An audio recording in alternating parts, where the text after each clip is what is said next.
Dan ini nyata ya, ini nyata kisah saya, hingga akhirnya dari pengalaman kehidupan ini saya ingin men-sharingkan kepada teman-teman, barangkali apa yang saya alami ini juga bisa dilakukan oleh teman-teman. 1, 2, 3. Oke, assalamualaikum warahmatullahi wabarakatuh. Jumpa lagi bersama saya DJ. Terima kasih teman-teman sudah mampir di channel Dani Juara. Kali ini saya ingin berbicara tentang afirmasi. Jadi ada WhatsApp itu masuk nge-inbox ke saya. Jadi dia itu bertanya, dia bertanya katanya, kenapa setiap dia berafirmasi, saya sambil ngetik ya, jadi biar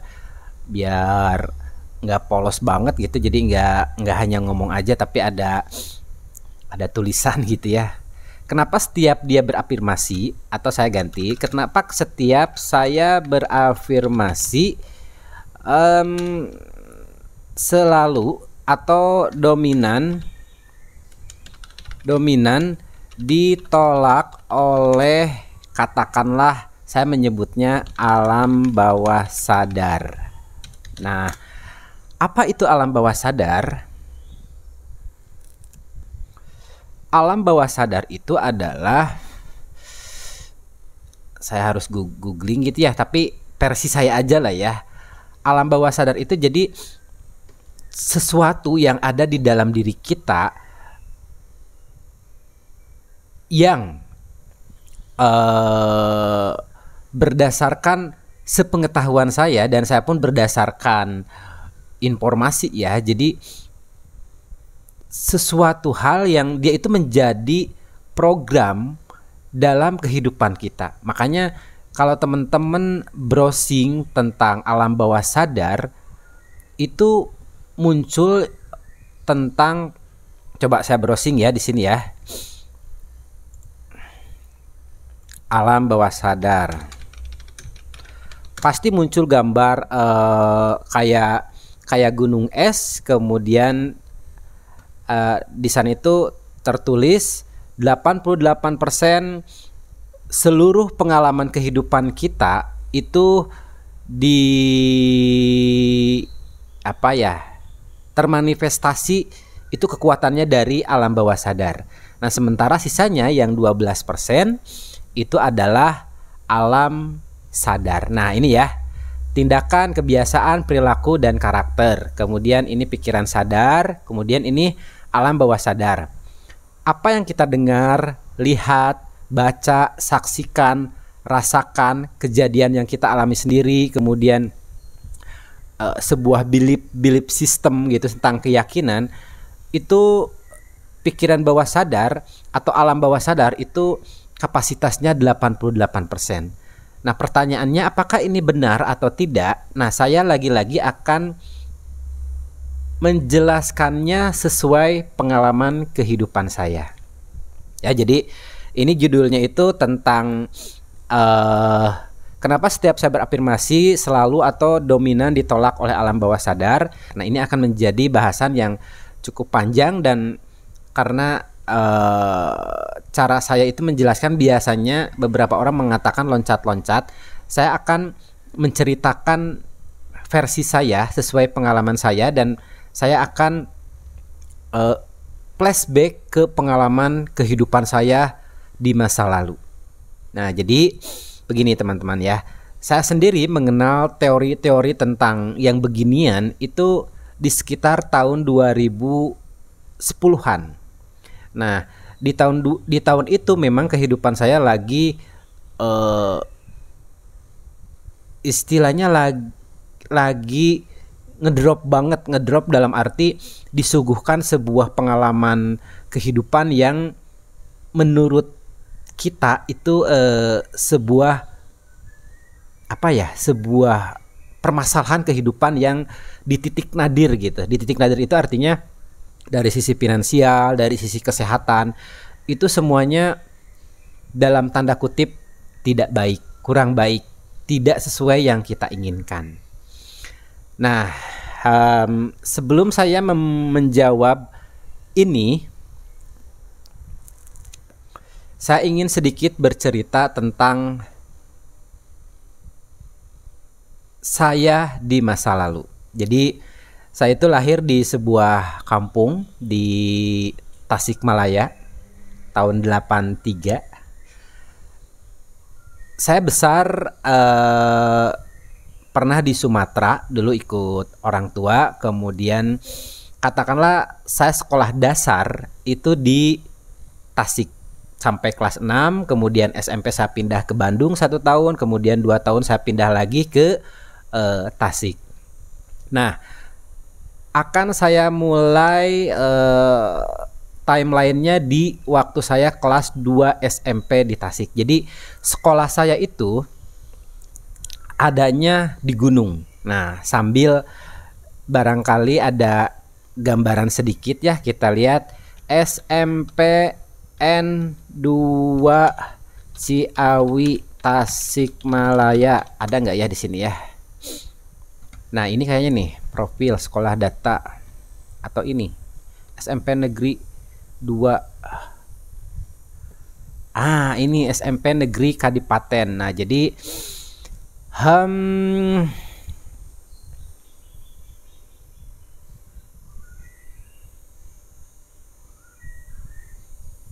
SMP 2 Ciawi.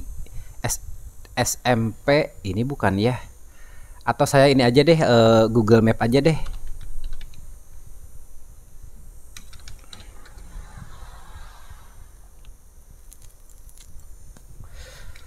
Rumah makan Gentong. Nah, map, kemudian ini kita pindahkan ke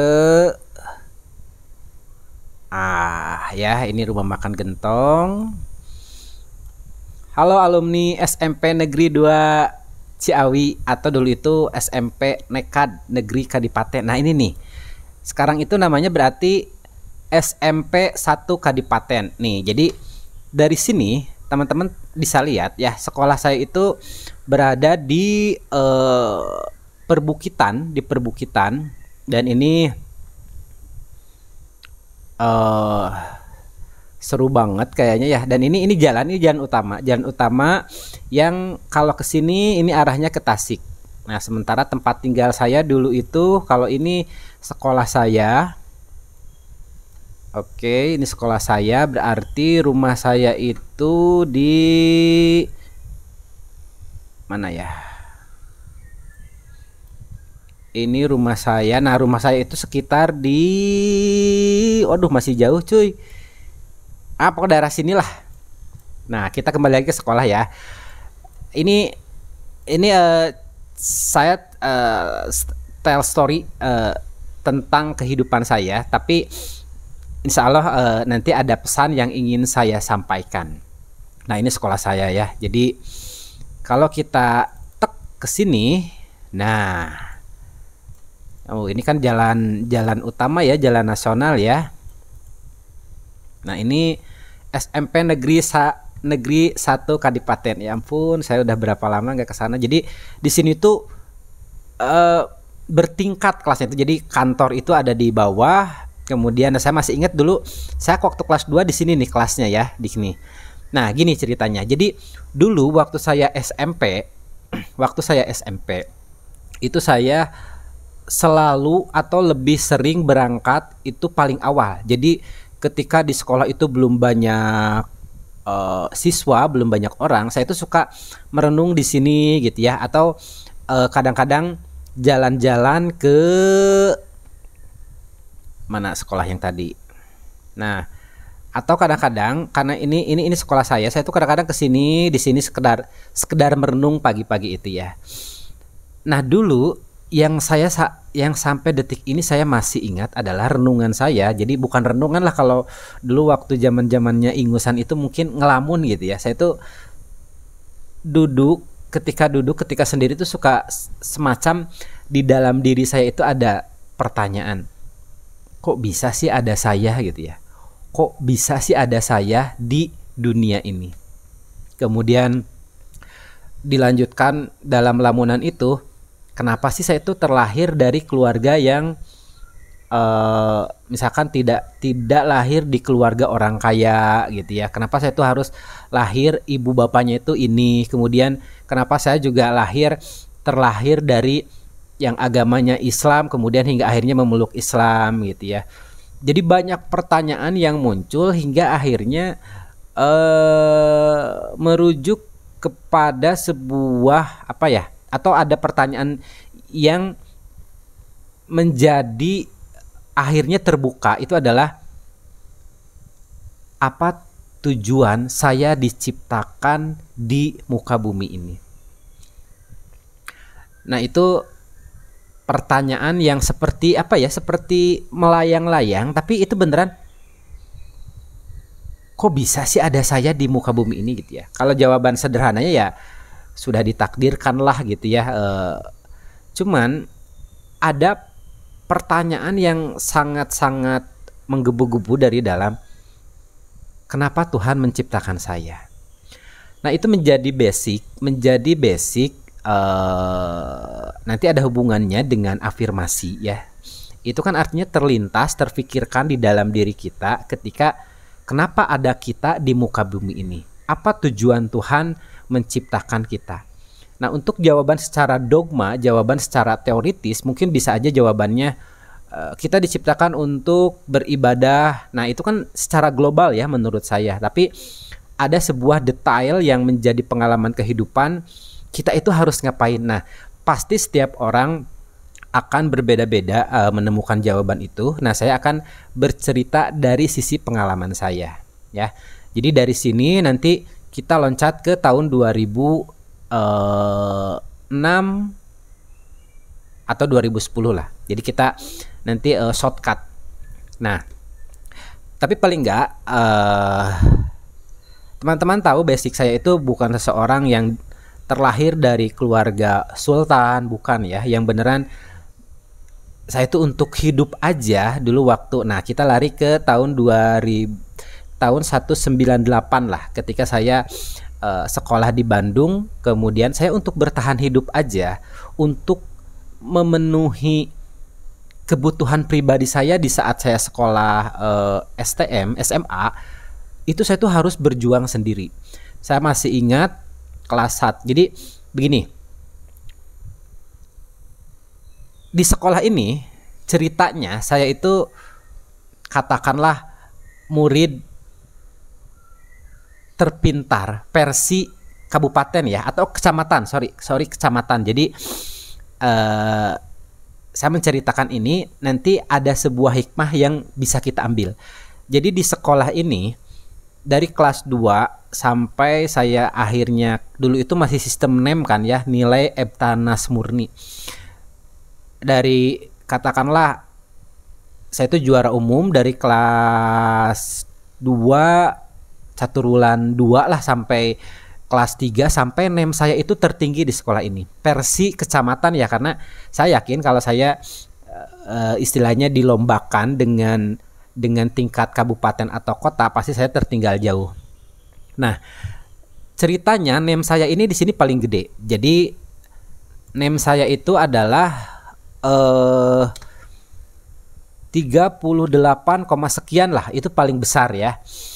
Nah, saat itu saya berharap saya diterima di SMA favorit. Dan tahukah yang terjadi apa? Itu SMA favorit 1 saya gagal.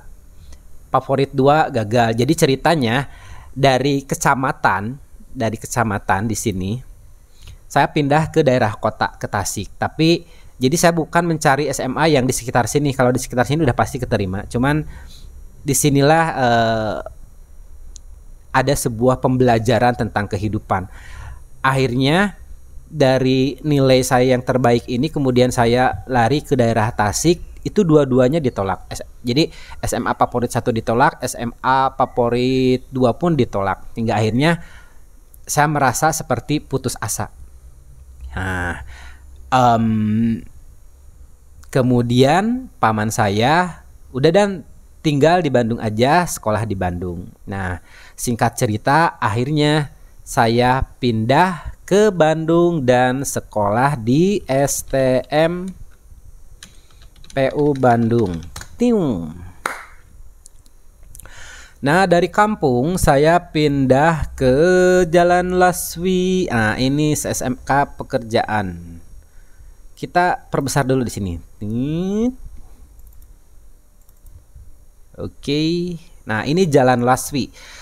Jadi di usia sekitar STM itu kelas usia berapa ya? Usia mungkin ya katakanlah 15, 16, 17 tahun ya. Nah, ini adalah saya sekolah di daerah sini.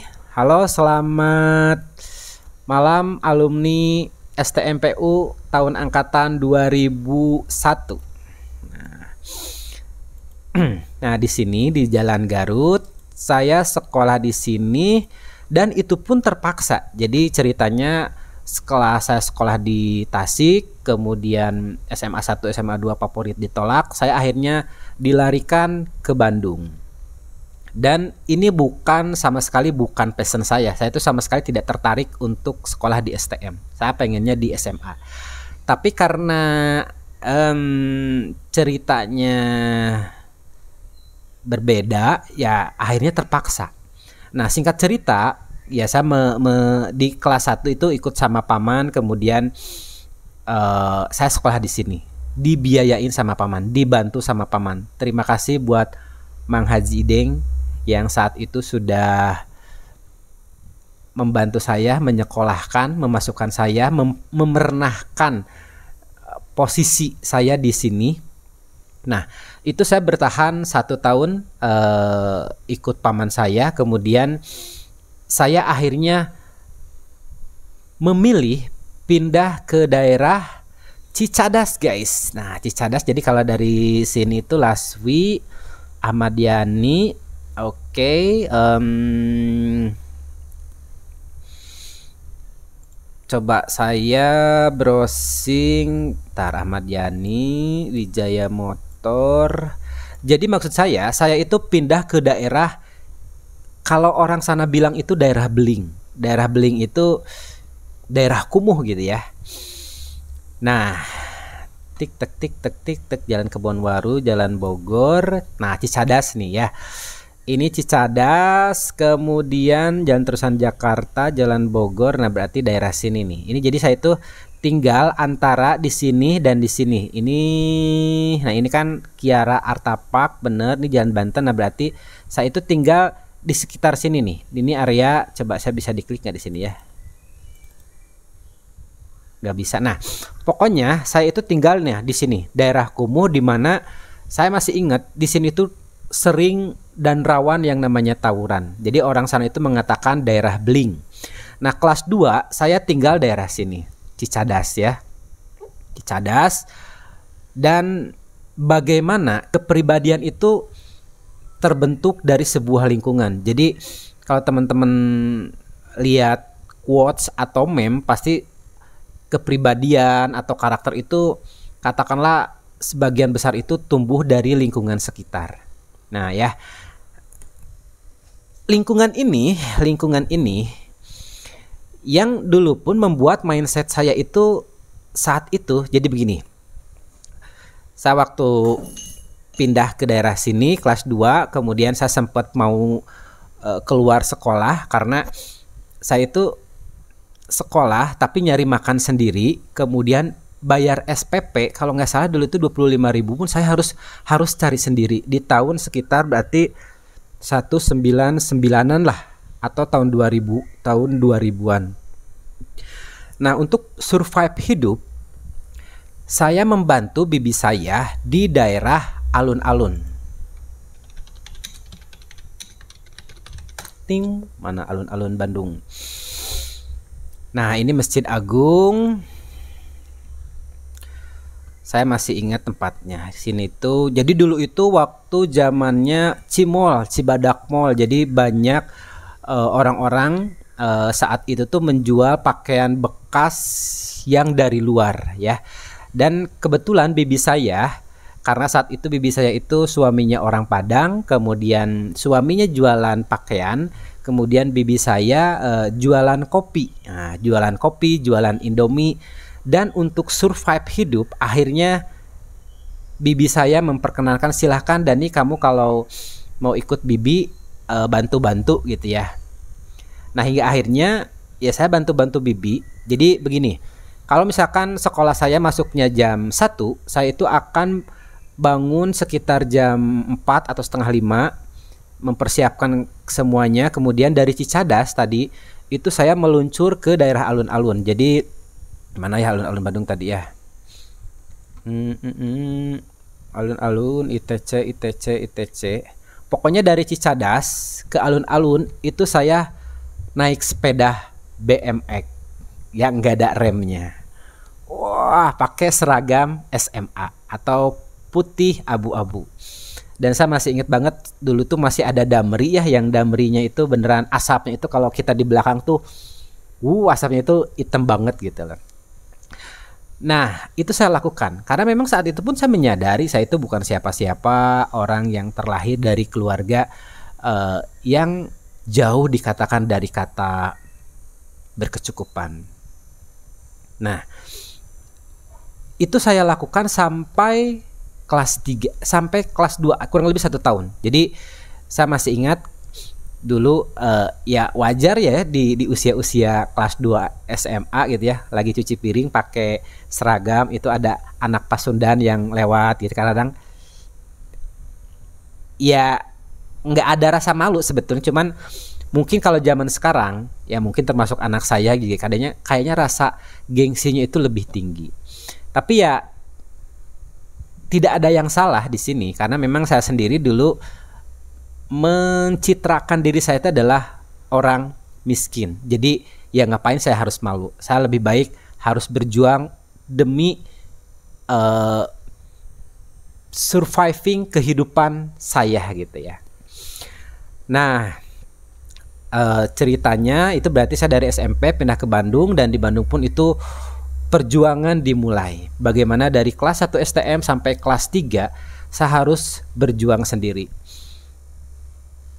Sedikit teman-teman sedikit bisa membayangkan. Jadi di jalan utama daerah kota Bandung yang arah ke Asia Afrika, alun-alun, itu saya naik sepeda BMX dengan, kebayang lah anak STM kayak gimana yang naik sepeda gitu ya.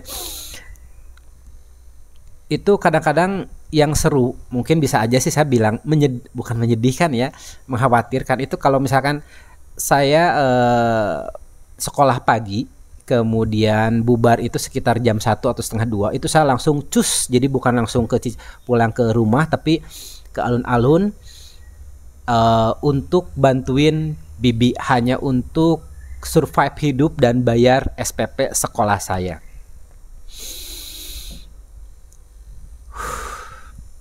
Saya lagi mengimajinasikan, membayangkan saat-saat itu. Nah, kalau lagi musim hujan guys ya, jadi nih kan sekitar jam setengah 7 itu berarti udah beres semuanya. Jadi si kios atau si warungnya itu, kok dulu pun kan kompornya bukan kompor gas gitu ya, dulu itu kompor yang tahu sendiri ya, ada sumbunya. Kita kalau mau nyalain ambil lidi, kemudian colokin ke minyak tanah, kemudian satu-satu gitu kan ya, si apa namanya, untuk nyalain si kompor itu. Dan dulu kompornya ada 2, dan kadang-kadang sesekali saya kan kayak, dan itu kompor sumbunya udah mau udah pendek gitu ya, tolong diangkatin. Itu saya ngangkatin ya. Teman-teman yang angkatan 80-an pernah ngalamin memasak menggunakan kompor minyak tanah. Nah, itu kalau pas misalkan pulang jam 7 setelah maghrib atau menjelang jam 7 kemudian hujan, itu ketika kebayang ya naik sepeda kemudian hujan gitu ya. Duh, kalau ngebayangin itu tuh sesuatu banget pokoknya. Dan itu saya alamin kurang lebih 1,5 tahun. Nah, oke, timelinenya jadi ini saya hapus SMP, kemudian ke SMA SMP di Tasik, SMA di Bandung. Nah, kemudian singkat cerita di tahun 2004 kalau nggak salah. Jadi saya itu lulus 2001, kemudian saya ikut kakak. Nah, di video-video sebelumnya kan teman-teman udah tahu profesi saya itu adalah seorang teknisi. Jadi sekolahnya itu STM, ngambil jurusan BA ya, STM. BA itu bangunan air, jadi kayak menghitung kekuatan jembatan, kemudian gorong-gorong, kemudian pengaspalan jalan. Nah, tapi karena memang bukan passion saya sama sekali tidak tertarik ke sana ya. Saya belum pernah menggunakan pengetahuan waktu saya sekolah STM untuk di bidang itu. Kalau teman-teman saya banyak sih. Nah, saya malah larinya ke mesin. Jadi setelah lulus sekolah tahun 2001, saya ikut kakak saya. Kakak saya saat itu ikut paman saya. Kemudian lagi-lagi demi bertahan survive hidup, saya kemudian ikut ke kakak saya. Kak, aku ikut di sinilah, paling enggak ya buat rokok, buat kopi sama makan. Akhirnya dipersilahkan. Nah, kakak saya saat itu belum nikah. Nah, jadi ketika saya akhirnya bekerja di bengkel itu, perbaikan pompa air, mesin cuci, kulkas, dispenser, rice cooker, magicom, kompor gas, water heater, setrikaan, televisi, pengeboran jet pump dan lain-lain. Nah, oke, saya coba SMA Bina Dharma. Nah, jadi setelah lulus STM, ini kenapa saya kata kuncinya di sini, mana SMA Bina Dharma, tik tik tik, ini Mutahari, SMA Babakan Sari. Oh, ini dia.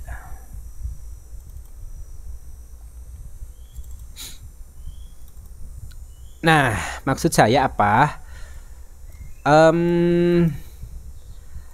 Nah, setelah lulus STM, kakak saya dan saya dulu, ini adalah tempat saya awal mula bekerja mencari uang. BBS Teknik, dan sekarang pun masih ada paman saya di sini ya.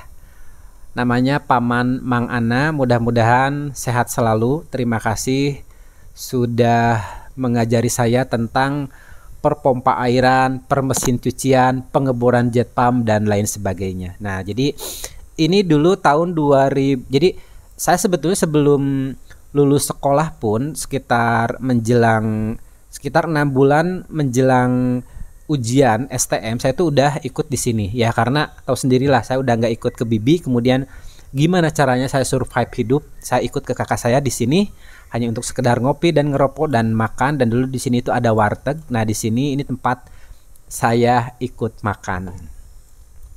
Ini daerah Babakan Sari ya. Nah, saya akhirnya mendapatkan sebuah ilmu dari sini, yaitu ilmu perbaikan pompa air, mesin cuci, kulkas, dispenser, dan sampai sekarang pun ilmunya masih nerap, masih ada ilmu itu beneran, ketika kita dapat nggak hilang. Nah, kemudian kakak saya menikah, kemudian akhirnya karena kakak saya menikah, kakak saya juga buka bengkel sendiri, dan akhirnya teknisi yang utamanya di sini saat itu adalah saya sendiri. Nah, dari sana saya mulai mulai merasakan bagaimana rasanya mendapatkan uang, dan itu tuh seneng banget ya. Saat itu saya masih ingat kok, gaji saya itu sekitar 900.000 tahun 2002. 300 deh. Pokoknya jangan ngomongin gaji lah. Pokoknya yang penting saya saat itu punya penghasilan dan bisa makan aja udah seneng banget. Nah, ya dari sini saya kurang lebih bertahan 2 tahun. Nah, ada orang yang ngajak bekerja sama dengan saya. Nah, hingga akhirnya dari sini saya lari ke Antapani. Ini Jalan Subang Antapani.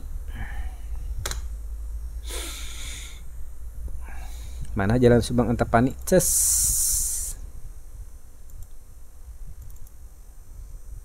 Ini jalan Purwakartanya mana? Nah ini jalan Purwakarta. Kita gedein. Nah ini sebelum dulu menjadi apotek, dan ini tahun berapa ya? Pokoknya dulu itu bengkel saya di sini bersama Om Herman. Nah di sini pun waktu saya ngebengkel ada semacam peningkatan dari gaji yang sekitar 400. Kemudian ketika punya bengkel sendiri di sini, dulu bengkel ya, di sini tuh bengkel, ada pangkas rambut, cuci motor. Nah itu penghasilan saya naik kurang lebih 2 kali lipat ketika buka sendiri. Maksudnya bukan buka sendiri, tapi kerjasama dengan orang. Dan di sini pun saya nggak lama, hanya 1 tahun. Kemudian saya pindah ke Jalan Kuningan, dan di sanalah saya akhirnya tahun 2004 kalau nggak salah menikah. 2004 mindset saya masih mindset zaman dulu. Jadi mindset dari daerah Cicadas itu masih ke bawah. Contoh gini ya.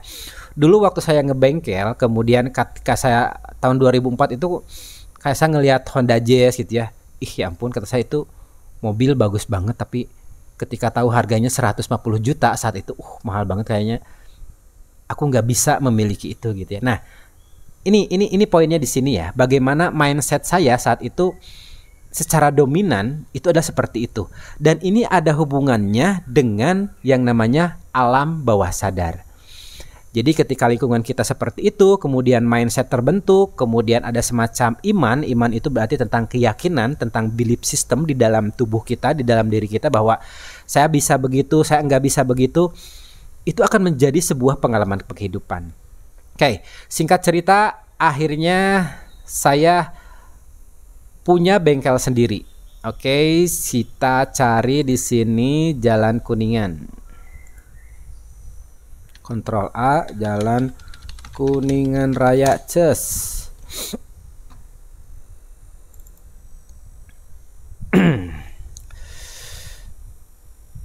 Ini bentar, Antapani, coba kita klik di sini. Ini Gasmin ya, bener. Nah, bengkel saya dulu di sini.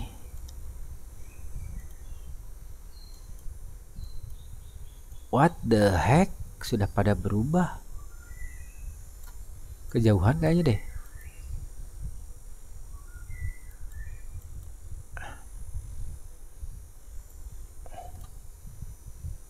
Oh, ini di sini. Set 1. Nah, Jalan Kuningan. Jalan Kuningan antara Cibodas. Nah, dulu bengkel saya di sini. Nah, ini dulu bengkel saya selama kurang lebih 3 atau 4 tahun di sini. Nah, singkat cerita, akhirnya saya pun tidak ngebengkel lagi di sini ya.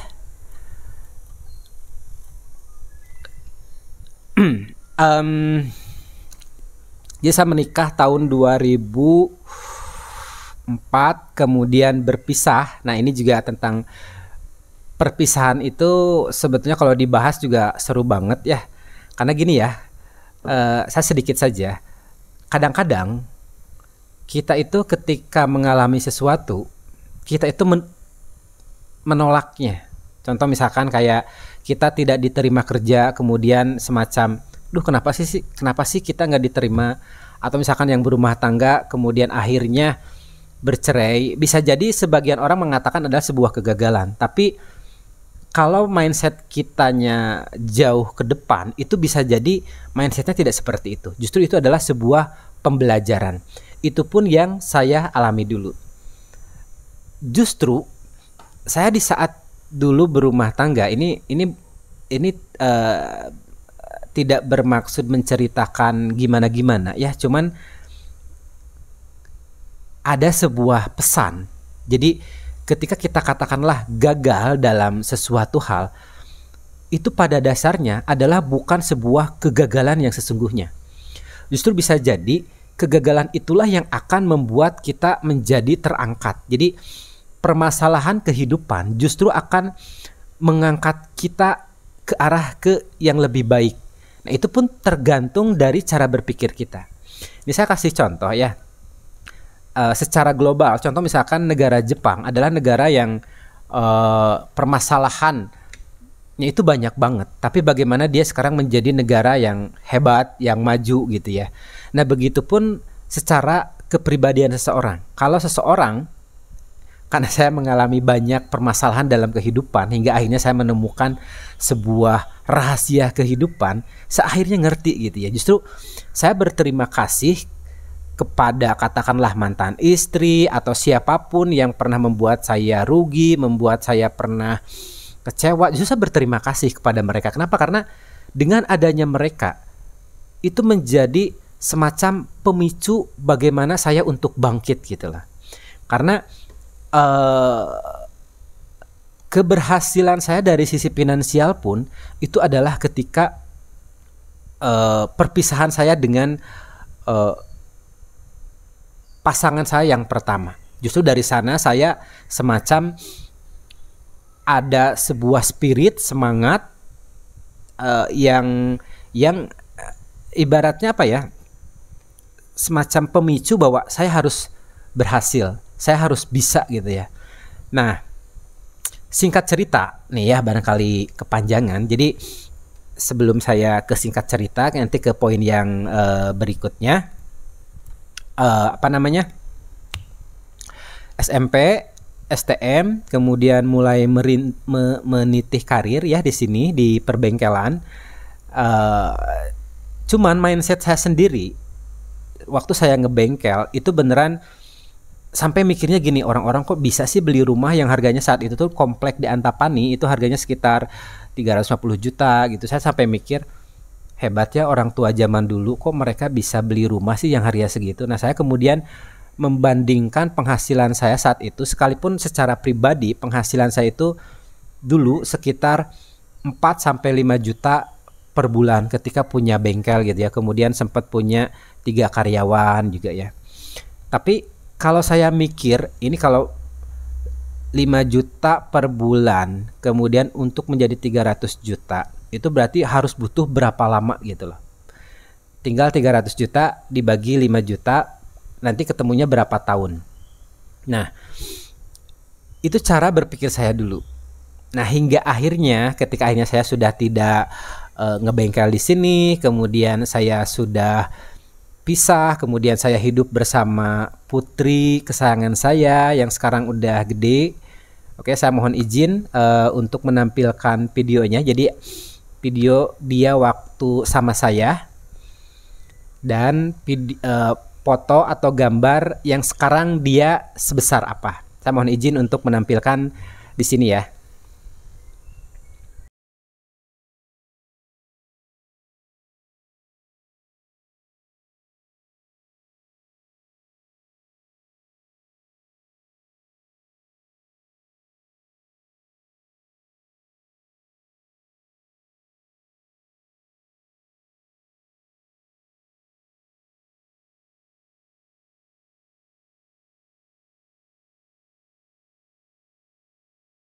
Ada anak namanya Salsabila, Ilham Delipo. Anaknya cantik, juga lucu, dan juga pintar, dan juga soleha. Teng teng teng teng teng teng.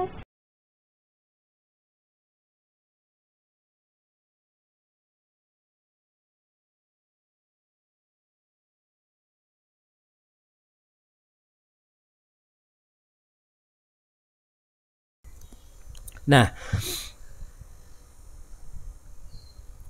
2010 berpisah, kemudian 2011, 2011, 2012, 2013. Nah, ini akan menjadi sebuah sejarah dalam kehidupan saya. Jadi tahun 2000 antara 2010 2011 itu mindset saya mulai berubah. Cara berpikir saya sudah berubah gara-gara apa? Jadi begini. Saya punya satu customer yang mungkin selisih umurnya itu sama saya sekitar 5 atau 6 tahun. Tapi karena pekerjaan saya terpakai sama dia hingga akhirnya dari awal saya punya bengkel, saya itu selalu dipanggil sama beliau. Nah, kemudian yang saya ingat banget, jadi mereka itu menurut saya adalah orang-orang hebat. Jadi kalau saya kesana itu ya bayangkan seorang teknisi yang secara pendidikan pun hanya lulusan STM, saya tuh kalau ke sana tuh rengkuh banget gitu ya, karena melihat mereka itu dari mulai kendaraannya, gadgetnya saat itu gitu ya, keren-keren banget. Tapi mereka juga low profile orangnya. Jadi dan sini ngobrol, kita ngopi gitu ya. Nah pas ngopi-ngopi ada salah satu di sana itu bilang ke saya, dan kamu kalau ingin menggapai seluruh keinginan kamu, apa yang kamu mau, aktifkan kekuatan pikiran. Nah kuncinya itu dari sana, aktifkan kekuatan pikiran. Nah dari sana pergaulan saya ini, sekalipun bukan pergaulan yang banyak ya, saya hanya bertemu dengan salah satu customer, tapi bagaimana mindsetnya dia itu menurut saya itu positif banget, keren banget ya, terbukti dari sisi finansial, sisi kehidupan keluarga itu menurut saya sangat keren banget lah, bagus banget gitu ya. Nah hingga akhirnya saya sering ke sana, maksudnya sering mendengarkan katakanlah ceramah-ceramah atau motivasi-motivasi beliau, itu mulai masuk ke alam bawah sadar saya. Maksudnya saya mulai ngeh gitu ya, oh iya ya, kenapa sih kehidupan saya itu seperti ini gitu lah. Nah singkat cerita, dari kata kunci aktifkan kekuatan pikiran, saya masih ingat, dan di video-video sebelumnya juga ada, itu saya ada yang ngirim file The Secret ke inbox atau ke messenger Facebook saya. Hingga akhirnya saya baca. Nah, kalau kita lihat apakah itu sebuah kebetulan? Mungkin saat ini saya menjawabnya tidak. Kenapa? Karena dari pertama ketika saya mendengar kata aktifkan kekuatan pikiran, kemudian saya mulai mencari tahu, sementara rumusnya dalam The Secret adalah minta, yakin, menerima atau syukur. Nah, itu akan ada situasi, peristiwa atau orang yang akan menghubungkan dengan apapun yang kita inginkan. Nah, melalui situasi itu ada yang ngirim file The Secret ke saya, kemudian saya baca, dan itu betul-betul sebuah pengetahuan baru. Saya sampai tersadar, iya ya, kenapa sih saya tuh belum punya rumah saat ini gitu ya. Kenapa saya belum punya mobil saat ini? Kenapa kehidupan saya itu seperti ini gitu? Kenapa keluarga saya itu hancur ya? Ternyata kurang lebih sederhananya jawabannya adalah pengalaman kehidupan saat itu terjadi akibat dari diri kita sendiri. Melalui apa? Melalui cara berpikir kita. Jadi kayak penghasilan saat itu saya segitu, itu juga adalah hasil dari pikiran kita. Nah ini nanti mulai ada hubungannya dengan ini ya. Kenapa setiap saya berafirmasi selalu dominan atau ditolak oleh alam bawah sadar? Nah nanti akan ada hubungannya ke sini. Nah kita lanjut. Setelah saya mendapatkan dari seseorang, dan saya sendiri jujur, saya nggak tahu siapa namanya, tapi yang saya tahu dia ada seorang, kalau ngelihat akun ID Facebook, jadi ada seorang perempuan yang ngasih file itu ke melalui inbox di messenger Facebook saya. Kemudian saya baca, singkat cerita setelah saya memahami buku itu, setahun kemudian apa yang saya inginkan itu benar-benar merealisasi. Dan ini nyata ya, ini nyata kisah saya. Hingga akhirnya dari pengalaman kehidupan ini saya ingin men-sharingkan kepada teman-teman, barangkali apa yang saya alami ini juga bisa dilakukan oleh teman-teman.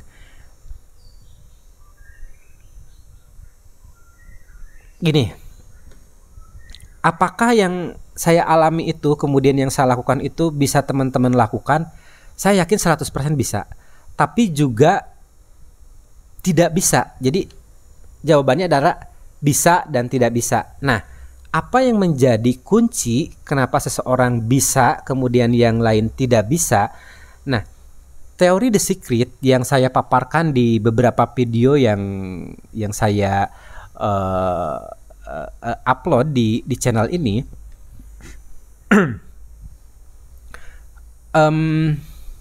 itu bukan sebuah teori yang sifatnya begini.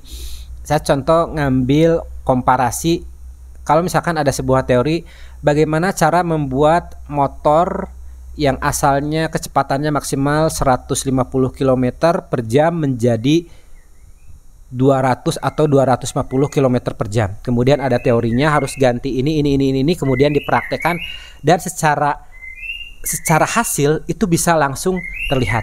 Nah, kalau di teori The Secret itu tidak seperti itu. Karena ada yang menjadi kunci utama dalam teori itu adanya di sini. Nah, nanti ini ada hubungannya dengan spiritual, dengan kebaikan kehidupan, dengan cara berpikir gitu. Makanya tidak serta-merta ketika membaca atau mengetahui teori The Secret tapi kita tidak mempraktekannya ke intinya, saya pikir sih mungkin gitu ya akan agak susah. Nah, makanya pembahasan tentang teori hukum tarik menarik itu sebetulnya tidak ada habisnya. Kenapa? Karena yang saya pahami nanti ujung-ujungnya adalah tentang bagaimana kita itu menjadi pribadi yang, nah ini ada kaitannya dengan pertanyaan saya di masa waktu saya SMP. Apa tujuan saya terlahir ke muka bumi ini? Oke, versi saya menjawab adalah tujuan saya dilahirkan ke muka bumi ini adalah untuk, kalau bahasa agamanya ya, rahmatan lil alamin, atau bahasa umumnya adalah, bahasa universalnya adalah kita dilahirkan, diadakan oleh Yang Maha Kuasa itu untuk bermanfaat untuk diri sendiri, keluarga, lingkungan sekitar, dan jauh-jauhnya adalah tentang alam semesta. Makanya rahmatan lil alamin. Nah, ini bicara tentang kesadaran, tentang aware, tentang contoh gini ya, hal-hal sederhana itu nanti tentang dari mulai kita berucap, kemudian ibaratnya kita buang sampah aja, itu kita tuh nggak akan berani sembarangan buang sampah. Kayak misalkan kita lagi di mobil atau lagi di mana, kemudian makan sesuatu, kemudian ada sampahnya, itu kita nggak akan berani membuang sampah sembarangan. Akan membuang sampah itu ya pada tempatnya. Itu adalah hal-hal sederhana, hal-hal yang sepele, tapi kalau kita lakukan itu akan, ini ada hubungannya dengan kepribadian. Nah, termasuk di teori The Secret pun yang saya alami, yang saya rasakan itu arahnya ke sana. Termasuk nanti jauh-jauhnya apa ya? Tentang kita itu berguna bagi diri kita, bagi sesama, bagi lingkungan. Termasuk jujur ya, dulu saya itu kayak kalau misalkan mau goreng ikan nih ya, goreng ikan lele misalkan gitu ya. Saya ketika mau goreng lele, kemudian ikan lelenya itu masih hidup, itu saya mungkin nggak mikir ya, pokoknya main hajar aja gitu ya hingga si lelenya mati. Tapi kalau sekarang kalau saya misalkan disuruh matiin ikan untuk digoreng, saya jujur nggak berani. Karena ketika ngelihat makhluk hidup yang kemudian mau saya matiin, itu pun untuk kelangsungan kehidupan, itu saya nggak berani. Saya lebih baik menyerahkan sama orang lain. Nah, itu hal-hal sederhana ya. Oke, poin jadi nanti hubungannya dengan kenapa setiap saya berafirmasi selalu ditolak. Jadi saya mohon maaf, ini penjelasannya kenapa saya bikin panjang, karena memang saya juga pengen bercerita tentang siapa saya di masa lalu dan bagaimana pola pikir saya di masa lalu dan pola pikir saya di masa kini. Nah, sekarang sudah kita mendekati ke jawaban dari pertanyaan kenapa setiap saya berafirmasi selalu dominan ditolak. Nah, berarti ini ada hubungannya dengan pola pikir pertama dulu. Jadi kalau lingkungan kita membuat sebuah belief system, sebuah keyakinan di dalam diri. Contoh gini ya, misalkan kita mengetahui sebuah pengetahuan tentang the power of afirmasi misalkan ya, bahwa misalkan saya adalah pribadi yang setiap hari atau saya memiliki uang sekian ratus juta. Nah sementara dia berada di sebuah lingkungan yang secara mindset dia bahwa dia itu berpikir kayaknya saya tuh nggak bisa deh punya uang segitu. Bagaimana mungkin saya punya uang 100 juta, 1 miliar gitu ya. Sementara katakanlah dia itu seorang pekerja pabrik atau buruh pabrik atau apapun itu profesinya, tapi misalkan penghasilannya misalkan di bawah 10 juta per bulan. Nah, dia kenapa menolak afirmasi itu? Karena dia menganggapnya atau alam bawah sadarnya menganggapnya bahwa income-nya dia itu adalah sumbernya itu ya dari pekerjaan dia. Dia atau alam bawah sadarnya tidak meyakini tentang bahwa rezeki dalam hal ini keuangan itu bisa datang dari mana saja. Nah, dia tidak meyakini itu. Dia tidak meyakini bahwa misalkan dia pengen katakanlah rumah misalkan gitu ya, tapi ketika dia melihat penghasilan dia saat ini, kemudian tahu harga tanah berapa, harga rumah tanah berapa, kemudian itu dirinya menolak. Nah, diri yang dimaksud itu adalah yaitu tadi program yang ada di dalam diri kita. Alam bawah sadar itu maksudnya adalah kurang lebih menurut saya adalah seperti itu. Dia menolaknya karena berhubungan dengan lingkungan, dengan pengetahuan, dengan asupan yang dia konsumsi. Ini bukan makanan yang kayak nasi, bukan ya, tapi asupan makanan yang masuk ke dalam pikirannya. Nah, jadi saya coba jelaskan secara sederhana kenapa setiap saya berafirmasi katakanlah ditolak atau diri kita menolaknya. Yes, karena itu berarti ada mindset atau ada program yang kita itu tidak meyakini. Aduh, ini kalau saya bahas lebih jauh lagi sebetulnya ini tuh sangat relevan banget dengan kayak sejauh mana kita percaya terhadap Tuhan yang Maha Kaya, terhadap Tuhan yang Maha mengabulkan doa. Termasuk sejauh mana kita yakin bahwa Allah itu Maha mengabulkan doa. Mungkin nanti ada video-video berikutnya yang saya pengen lebih detail membahas tentang itu gitu ya. Cuman saya ingin yang ini clear dulu. Kenapa setiap saya berafirmasi ditolak? Yes, karena tidak mudah. Ada program baru di dalam diri kita. Kemudian ada program lama di diri kita, kemudian kita ingin merubahnya, itu butuh waktu. Ada sebuah proses. Nah, kenapa afirmasi itu kenapa dilakukan sesering mungkin? Nah, jadi ada sebuah pemahaman yang saya pahami bahwa alam bawah sadar itu bekerja atau belajar. Ini saya ulangi ya, sambil saya tulis. Alam bawah sadar belajar dari pengulangan. Nah, ini alam bawah sadar belajar dari pengulangan, ya. Jadi semakin kita mengafirmasikan sesuatu hal yang baik, itu pada dasarnya kita itu sedang memberi kesempatan atau sedang memprogram ulang alam bawah sadar kita. Jadi wajar kalau di awal afirmasi kita itu ditolak. Nah, bagaimana supaya akhirnya tidak ditolak? Ya lakukan setiap kita ingat. Contoh misalkan gini ya, anggap misalkan kayak dulu saya misalkan waktu penghasilan saya misalkan hanya sekitar 5 jutaan misalkan gitu ya. Tapi kemudian ketika saya pengen punya rumah, pengen punya mobil, tapi tahu harga rumah berapa, tahu harga mobil berapa, kemudian ketika saya sebelum mengenal teori The Secret, saya itu sama sekali tidak berani memimpikan punya mobil, memimpikan punya rumah, karena mikirnya itu tadi, gimana mungkin saya punya rumah seharga sekian sementara penghasilan saya adalah sekian. Itu adalah matematikanya. Dan karena pengetahuan itulah, ketidaktahuan saya tidak berani bermimpi.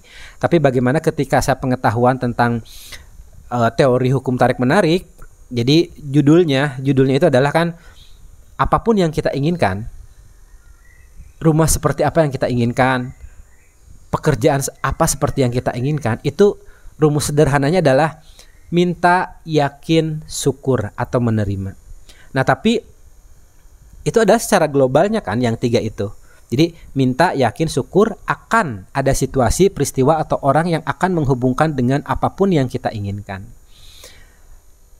Nah, itu penjabarannya banyak banget karena di sana itu ada yang namanya afirmasi, ada visualisasi, kemudian bagaimana cara kita meminta, bagaimana cara kita meyakini, kemudian bagaimana cara kita menyikapi sebuah kondisi saat ini gitu ya. Nah, ini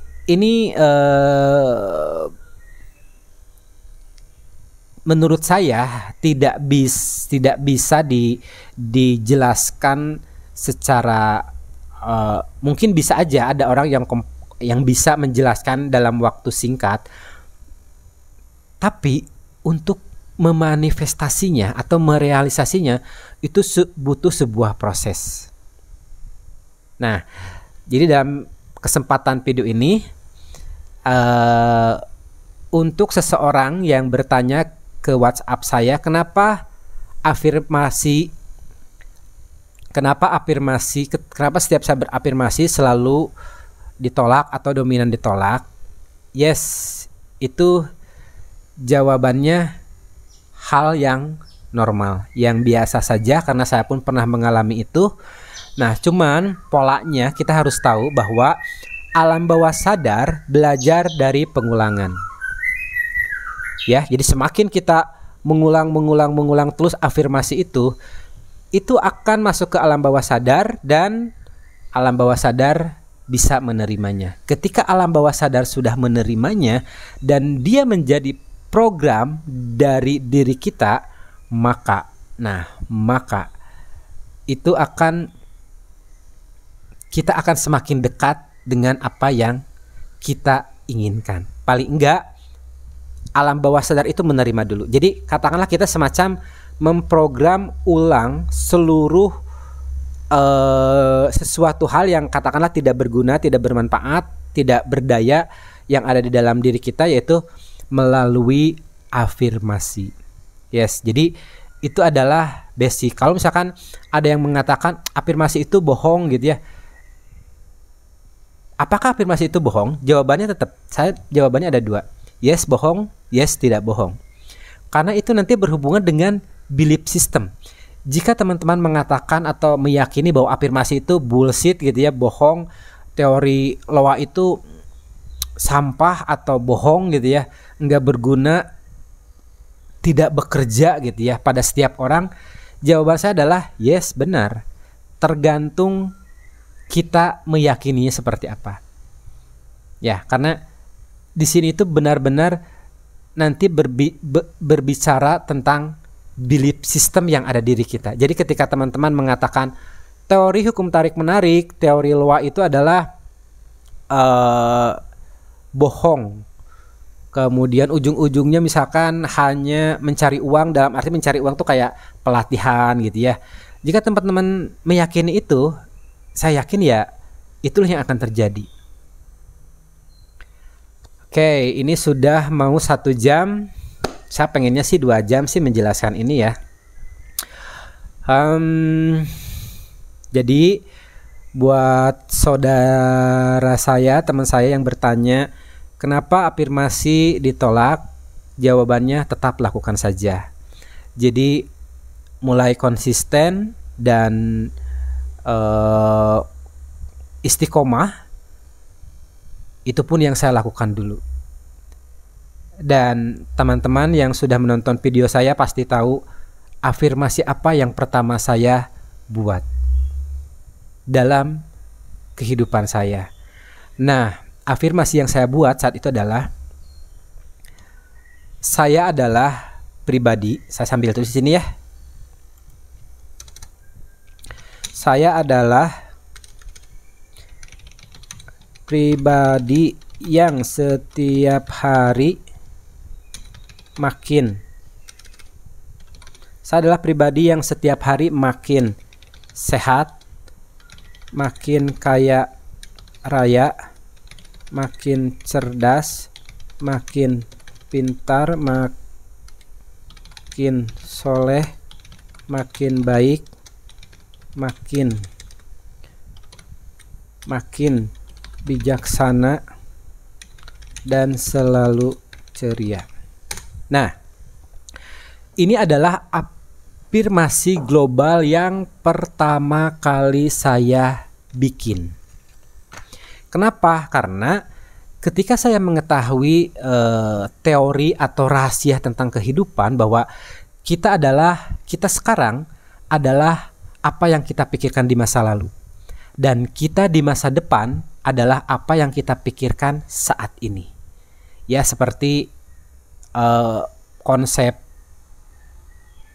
tanam kemudian panen lah gitu. Jadi kalau para petani itu menanam padi, kemudian 3 atau 20 bulan kemudian panen. Nah, kalau di teori ini adalah afirmasi. Nah, kapan kita manennya? Nah, nanti berhubungan dengan tentang keyakinan, kemudian tentang sejauh mana kita menerima tentang kehidupan. Seperti itu. Kopi dulu, udah 1 jam.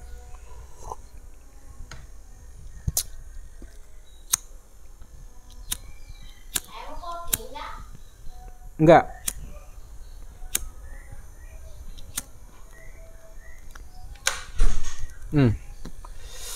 Lanjut. Sekarang sudah jam 3:30. Nah, ini adalah afirmasi yang saya bikin. Saya adalah pribadi yang setiap hari makin sehat. Kenapa makin sehat? Kenapa nggak kayak dulu gitu ya? Karena ketika saya memahami tentang pola-polanya, rumus-rumusnya, berarti yang utama itu adalah kesehatan. Kemudian yang berikutnya adalah banyak uang. Kemudian ketika sehat udah oke, banyak uang, tapi kalau kitanya nggak cerdas, nggak pintar, ngapain juga gitu ya. Makanya akhirnya ada afirmasi berikutnya, cerdas, kemudian pintar, soleh, kemudian makin baik, bijaksana, dan selalu ceria. Saya pikir ini adalah sebuah kehidupan yang keren banget kalau seandainya seperti ini ya. Sehat, tajir melintir, cerdas, pintar, soleh gitu ya. Atau mudah dikenal, tua kaya raya, mati masuk surga. Nah,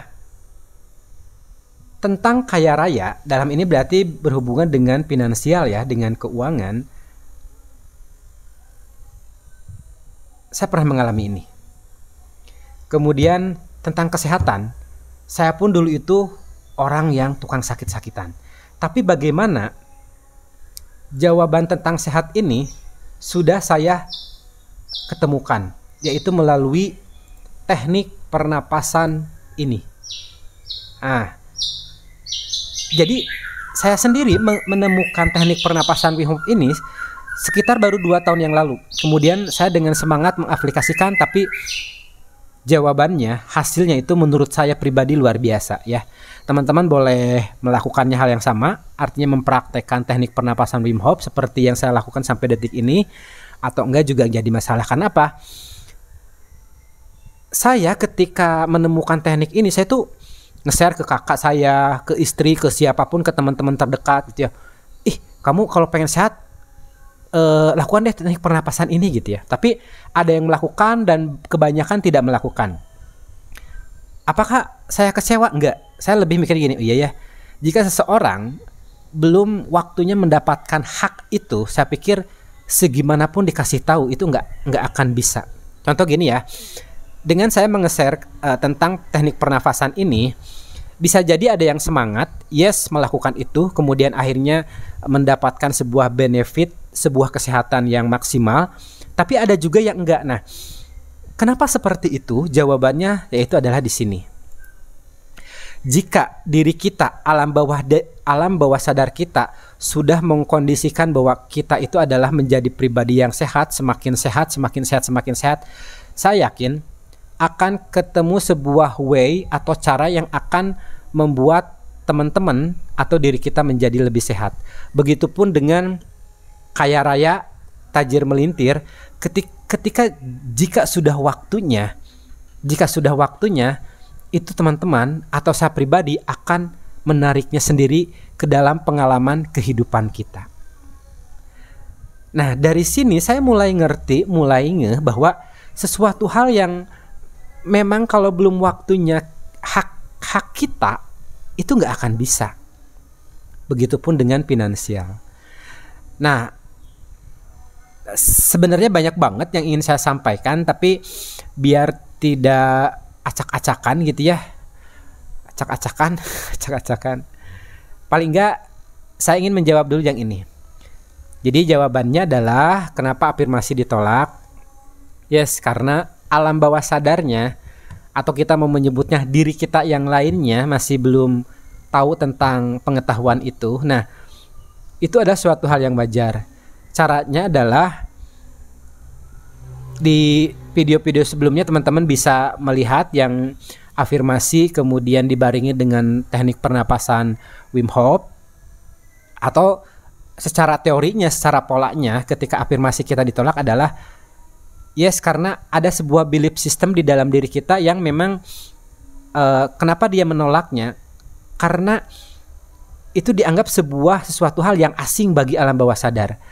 Nah, bagaimana cara memberi pelajaran, bukan memberi pelajaran ya, tapi bagaimana supaya alam bawah sadar itu belajar bahwa apa yang kita afirmasikan itu adalah benar? Yes, lakukan sesering mungkin, berulang-ulang, kemudian diiringi dengan keyakinan. Nah, keyakinan itu kan nggak kelihatan ya. Nah, keyakinan itu bisa muncul, bisa tumbuh ketika kita terus mengulanginya. Ya, misalkan saya adalah pribadi yang setiap hari makin sehat, makin kaya raya, makin cerdas, makin pintar, makin soleh, makin baik, makin bijaksana, dan selalu ceria. Atau kalau teman-teman punya afirmasi sendiri yang teman-teman ciptakan sendiri, itu juga lakukan sesering mungkin. Jadi semacam inputkan ke dalam diri kita, atau bahasa lainnya adalah ke alam bawah sadar kita.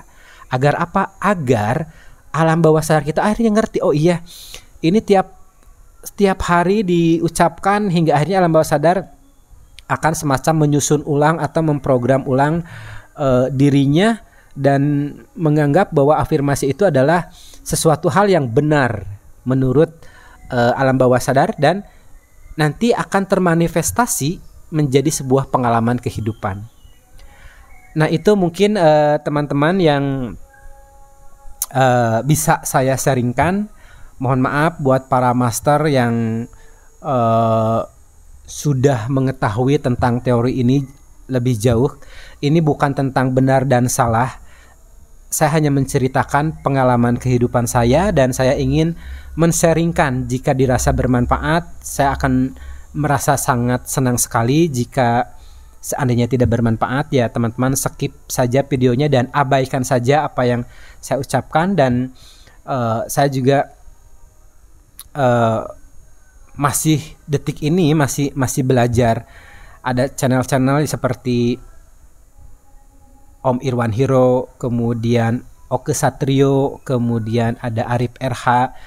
Itu mereka juga membahas tentang hal-hal kebaikan, tentang kehidupannya, tentang kehidupan. Kalau saya sendiri, karena saya berawal dari membaca buku ini, buku The Secret, ya inilah yang bisa saya sharingkan. Oke teman-teman, terima kasih sudah menonton video saya. Sekali lagi mohon maaf apabila ada kata-kata yang tidak berkenan. Saya Dani undur pamit. Semoga teman-teman sehat selalu, dimudahkan semua urusannya. Saya undur pamit. Assalamualaikum warahmatullahi wabarakatuh.